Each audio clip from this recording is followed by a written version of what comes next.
A História da Palavra.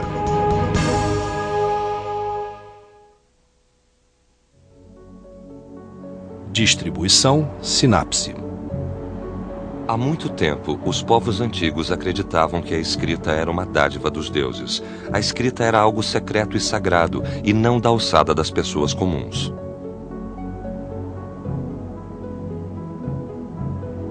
Só os escribas aprendiam a ler e escrever, e eram contratados pelos privilegiados, geralmente a realeza, a nobreza e a aristocracia. Tal informação era monopolizada pela elite, e o povo comum era mantido ignorante através das eras. Por fim, porém, a escrita passou de algo sagrado para algo usado pelas massas. Não era mais apenas para a elite, mas entrou na esfera do povo comum. A renascença da escrita, na qual a alfabetização se tornou uma característica das massas, foi outra revolução no desenvolvimento da humanidade. A Revolução dos Alfabetos. Ninguém sabe ao certo como e onde os alfabetos surgiram. Como a revolução da escrita começou?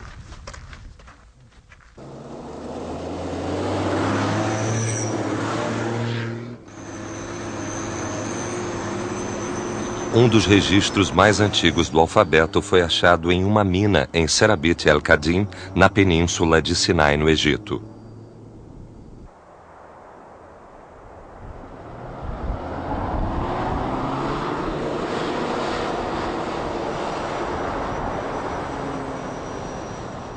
A estrada para essas relíquias foi esculpida na montanha e está à beira de um penhasco. No alto deste pico de 200 metros, dizem que foi descoberto o primeiro alfabeto.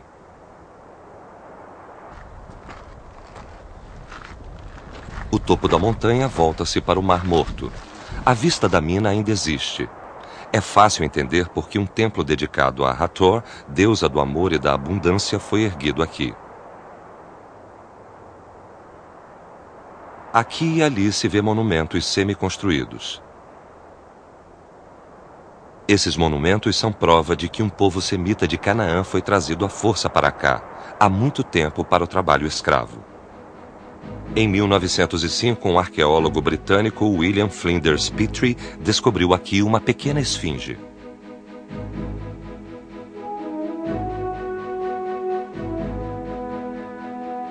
A princípio, a esfinge pequena e grosseira parecia insignificante para ter valor.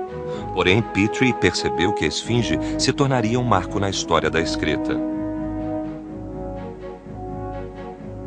No ombro direito da esfinge está escrito em hieróglifos egípcios: para a deusa Hathor, a senhora de turquesa. Quando a esfinge foi descoberta, os hieróglifos egípcios já eram conhecidos.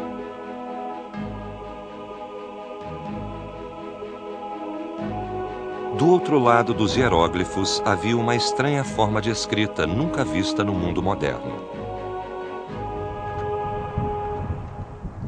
Em volta da esfinge havia cerca de 50 outras pedras com esses caracteres estranhos.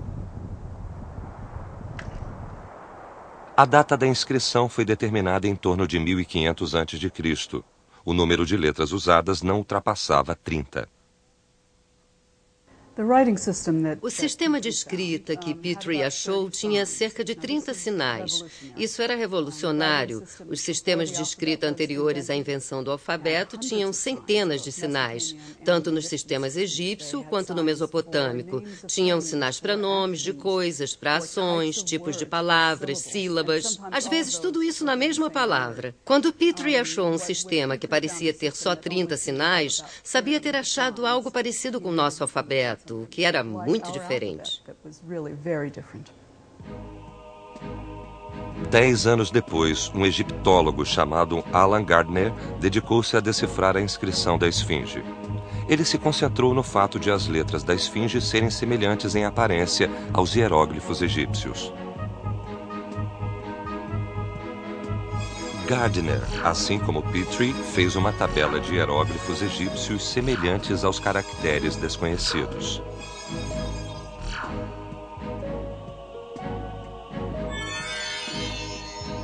Lembrando-se de que escravos de Canaã ou do povo semita tinham vivido ali, ele teve a ideia de ler as letras estranhas em idioma semita. Lamd, Bet, Ain, Lamd, Tal. Era um conjunto de sons sem significado.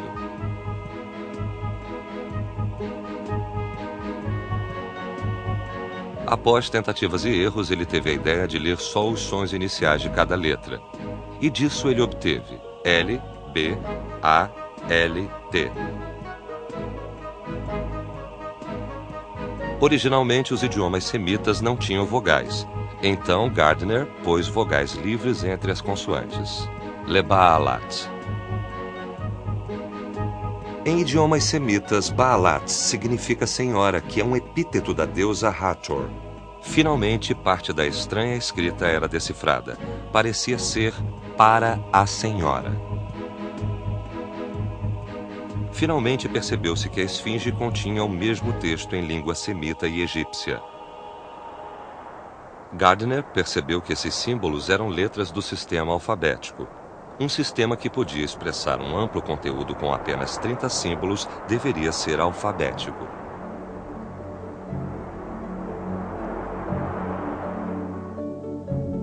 Petrie e Gardner pensaram ter descoberto o primeiro registro de um sistema alfabético. Mais tarde, porém, pesquisadores no Líbano e em Israel descobriram inscrições 1 ou 2 séculos mais antigas que as achadas em Serabit el-Qadim. Não importava qual alfabeto tinha sido desenvolvido antes.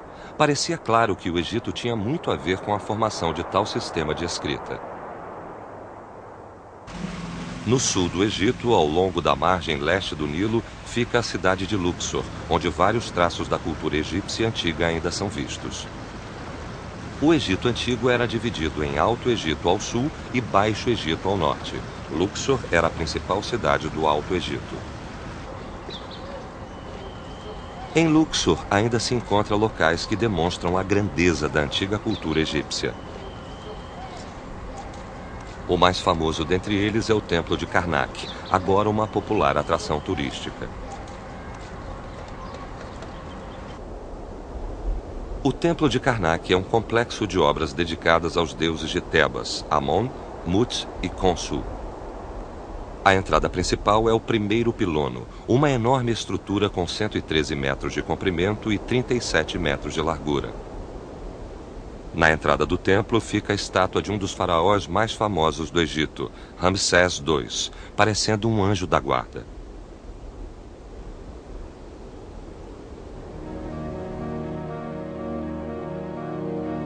Quando se passa por Ramsés II, vê-se uma série de pilares na grande sala hipostila.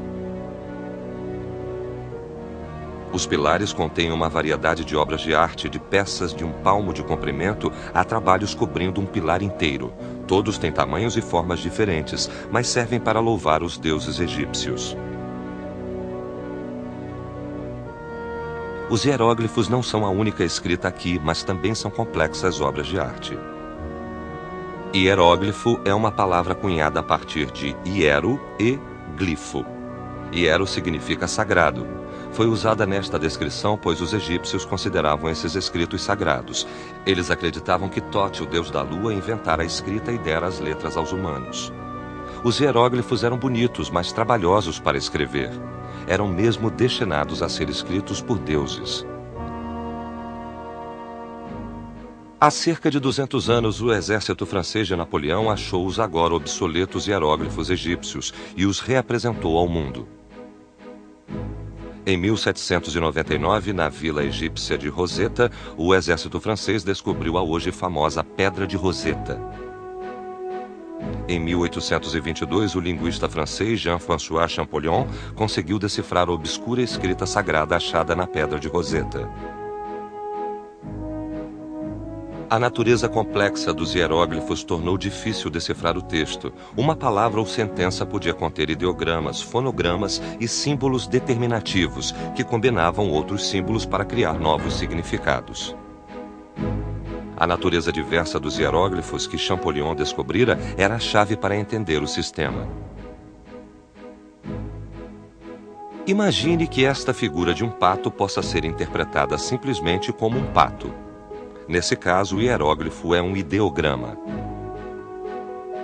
Mas, quando o pato é colocado ao lado do som, significa filho ou descendente masculino. As duas letras se referem ao filho do deus Sol, Ra, uma interpretação totalmente diferente. Neste caso, esse hieróglifo é um símbolo determinativo. Outras vezes, porém, esses hieróglifos representam o som Sa, sem significado em especial. Neste caso, é um fonograma. Descobriu-se que os hieróglifos incluíam 3 tipos de símbolos: ideogramas, fonogramas e símbolos determinativos. Entre eles, os fonogramas eram os mais relacionados aos símbolos alfabéticos. Alguns sinais, então, têm valor de 2 consoantes seguidas. Alguns têm até o valor de 3 consoantes seguidas e outros têm o valor de uma só. Poderia ser um tipo de alfabeto, apesar de os próprios egípcios nunca terem isolado os sinais que tinham só uma consoante. Sempre usavam os 3 juntos, sinais palavras e sinais para valores fonéticos para 1, 2 ou 3 consoantes. Todo o sistema hieroglífico continha cerca de 700 caracteres. Entre eles, 66 eram fonogramas. Dos 66, 24 correspondiam a um único som por letra, característica de um sistema alfabético. Com as letras foi feita uma tabela para corresponder aos sons do alfabeto.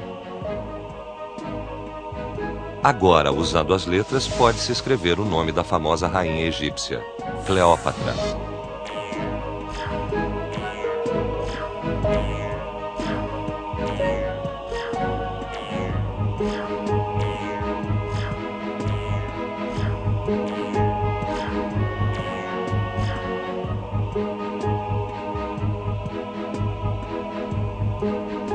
Entre as formas antigas de escrita, só os hieróglifos egípcios continham caracteres de som único.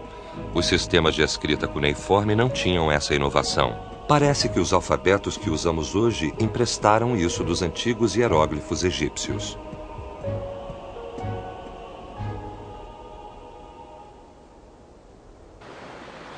Se os hieróglifos egípcios continham o início do sistema alfabético, quando e onde um alfabeto concreto finalmente passou a existir? Por volta do século XV a.C., havia uma cidade-estado chamada Ugarit, onde hoje fica a fronteira entre a Síria e a Turquia.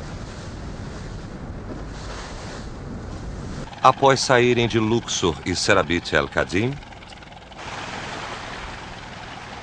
os caracteres alfabéticos chegaram ao porto de Latáquia, onde hoje fica a Síria. Ugarit era uma cidade-estado ocupada por canaanitas, um dos povos semitas da região. Era um lugar onde as culturas oriental e ocidental se encontravam. Produtos de todo o mundo eram vendidos nos mercados e ruas de Ugarit. Com mercadores de toda a região falando várias línguas e dialetos, era necessário um sistema de escrita simples e preciso. Viajando-se para o interior a partir de Latáquia, chega-se a uma pequena vila chamada Ras Shamra. Aqui se encontram as antigas ruínas de Ugarit. O Palácio Real, no centro das ruínas, leva ao Templo de Baal.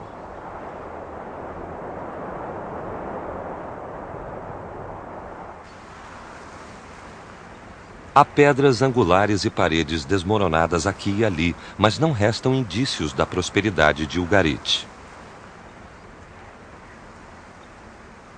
Porém, sob a área deste templo, foi encontrada uma importante relíquia que ajudou a esclarecer a história do alfabeto. Era o mesmo tipo de tábua de argila que veio da Mesopotâmia. A maioria das tábuas de argila encontradas aqui era cuneiformes. Achou-se tábuas contendo escrita de uma ampla gama de línguas faladas neste centro comercial: sumério, acádio, hitita, hurrita e ugarítica.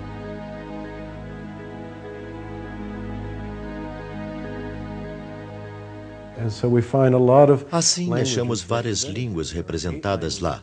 Há 8 línguas representadas em 5 escritas diferentes.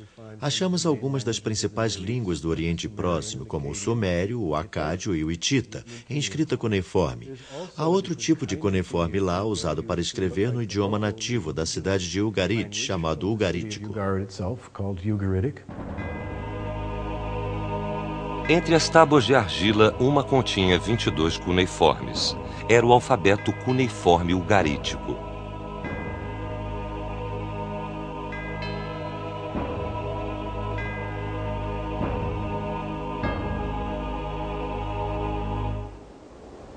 O alfabeto cuneiforme ugarítico era arranjado mais sistematicamente e tinha um número menor de letras que o sistema alfabético encontrado em Serabit el-Qadim.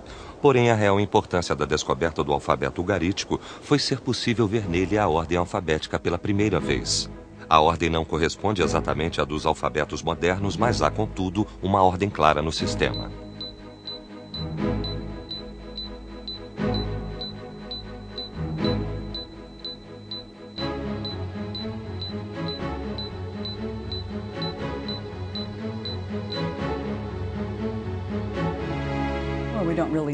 Não sabemos ao certo quem inventou a ordem do alfabeto, mas temos no Ugarítico do século XIII a.C. o primeiro abecedário já descoberto. Abecedários são inscrições que apenas mostram o alfabeto em ordem. Talvez seja um tipo de texto de exercício. Temos no Ugarítico abecedários que usam a ordem do alfabeto usado pelos fenícios e hebreus. E ele acabou tendo basicamente a mesma ordem do alfabeto que existe hoje em inglês. Por volta de 1200 a.C., Ugarit caiu devido a um terremoto ou ataque externo. Quando a cidade esquecida acabou desaparecendo, os segredos do alfabeto ugarítico desapareceram com ela.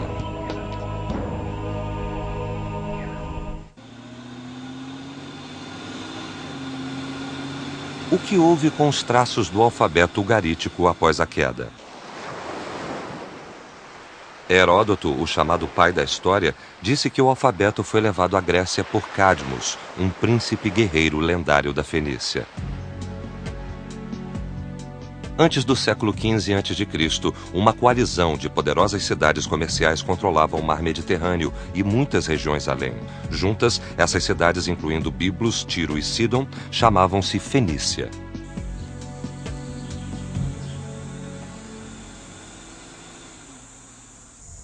Biblos, localizada no atual Líbano, é famosa pelo cedro desde a antiguidade.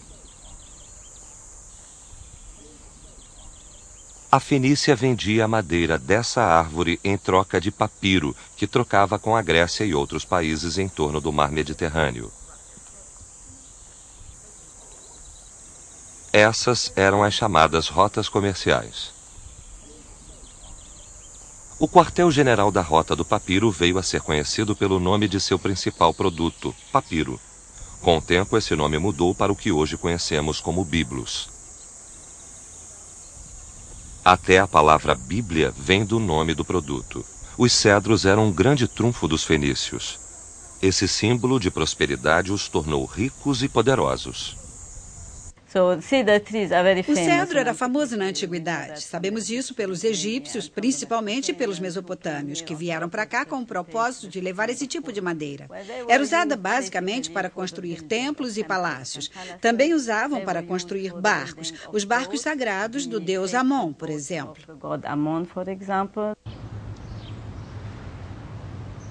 Perto das florestas de cedro encontram-se as ruínas de Biblos, em uma pequena vila litorânea.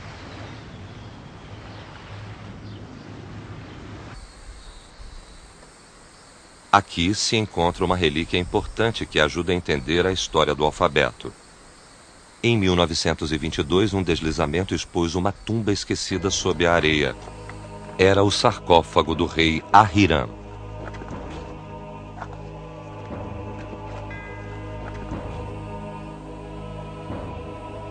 O sarcófago de Ahiram pode ser visto hoje no Museu Nacional do Líbano, em Beirute.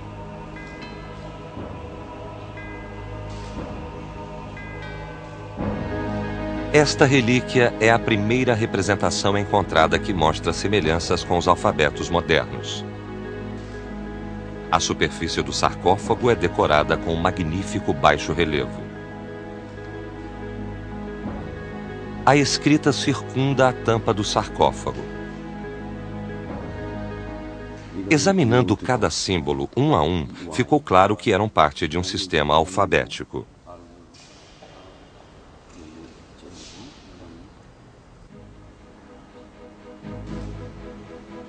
No século V a.C., Heródoto disse que os fenícios levaram o alfabeto à Grécia. Aconteceu que não era uma lenda, afinal, mas a história real. A contribuição da Fenícia foi um marco no desenvolvimento do alfabeto. Essas letras podem apontar em direções diferentes e ter formas um tanto complicadas, mas claramente deram forma à raiz dos alfabetos modernos.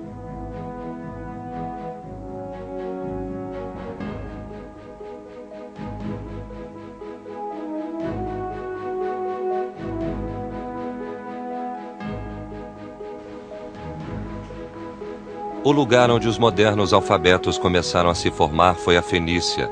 É a verdadeira origem do alfabeto moderno.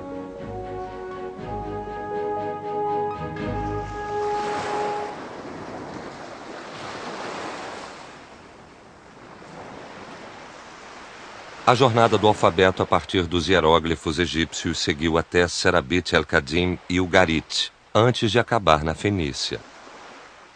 A Fenícia é importante não só por ter dado forma a letras parecidas com as que usamos hoje, mas também por ter disseminado o novo sistema alfabético em sua vasta esfera de influência. Começando no século XV a.C. e continuando por quase 2000 anos, a Fenícia foi um império marítimo extenso que controlou uma grande área de terra e mar, do Oceano Atlântico até o leste do Mar Mediterrâneo e além. Seus navios ajudaram a espalhar o alfabeto fenício por todo o mundo antigo. Ao cruzar os mares até a Europa, ele se desenvolveu no alfabeto grego e mais tarde no alfabeto romano. Essa foi a fonte de todos os alfabetos da Europa Ocidental. E no Oriente transformou-se num alfabeto aramaico e então nos alfabetos indiano, persa, arábico e hebraico.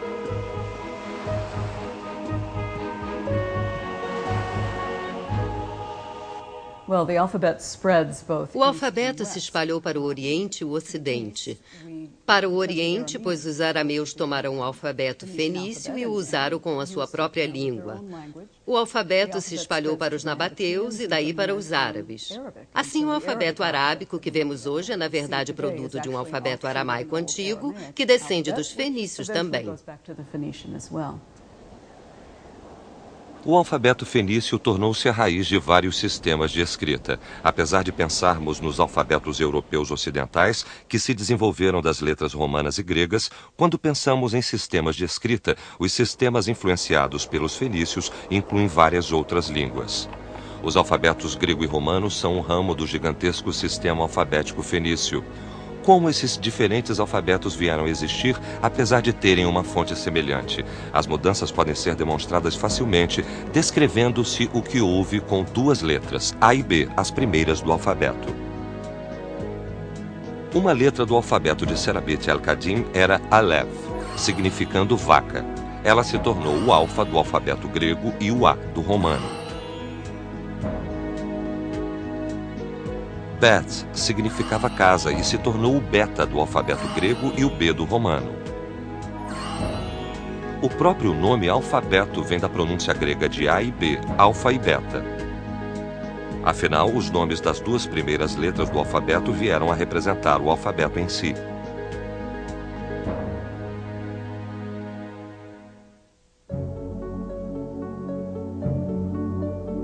É verdade que a história do alfabeto tem milhares de anos, mas por que esse desenvolvimento foi mais revolucionário que outros da escrita antiga?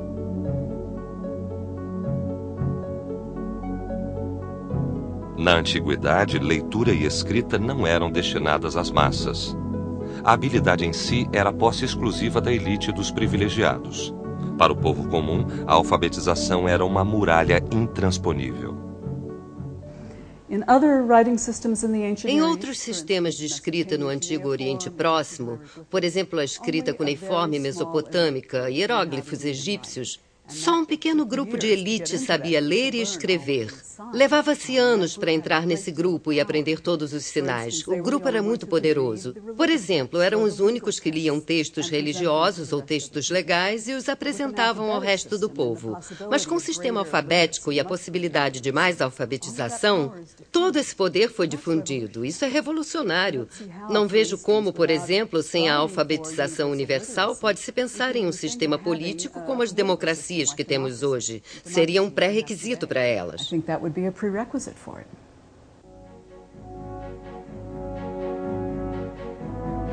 Há muito tempo, a escrita se tornou um símbolo de poder usado para oprimir as multidões.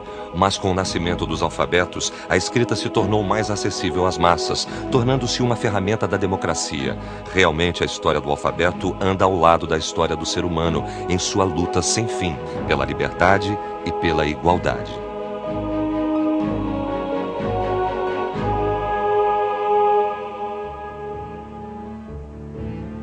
Versão brasileira, Vison Voice Rio.